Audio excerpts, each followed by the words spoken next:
మన పెరటిలో పసుపు కొమ్ములు పెంచుకుంటే కనుక చాలా రకాలుగా ఉపయోగించుకోవచ్చండి. ఈరోజు పచ్చి పసుపు కొమ్ములు తీసాము. ఈ పచ్చి పసుపులో గుణాలు పోకుండా మనం వాడుకుంటే శరీరానికి, ఆరోగ్యానికి కూడా చాలా మంచిది. పసుపు కొమ్ముల్ని మట్టి లేకుండా నీటితో 3-4 సార్లు శుభ్రంగా కడిగేసి ఇలా తోలు తీసేసి మనం వాడుకోవాలి. పచ్చి పసుపు కొమ్ముల్ని కోసేటప్పుడు మంచి ఘాటైన సువాసన వస్తాయండి. అంతేకాకుండా ఇలా ముక్కలుగా కోస్తున్నప్పుడే మన చేతికి పసుపు రంగు అంటేస్తూ ఉంటుంది. ఇలా కోసుకున్న పసుపు ముక్కల్ని రోట్లో లేదా మిక్సీలో వేసి మెత్తని పేస్ట్ లాగా చేసుకోవాలి.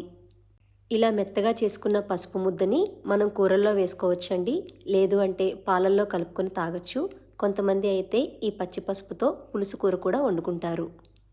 గిన్నెలో చిక్కటి పాలమీగడ, మెత్తని పసుపు ముద్ద, కొద్దిగా శనగపిండి వేసి అంతా బాగా కలిసేలాగా కలుపుకొని మన ముఖానికి రాసుకొని 15 నిమిషాలు ఉంచుకొని తర్వాత నీటితో కడిగేసుకుంటే మన ముఖ చర్మం చాలా కాంతివంతంగా ఉంటుంది.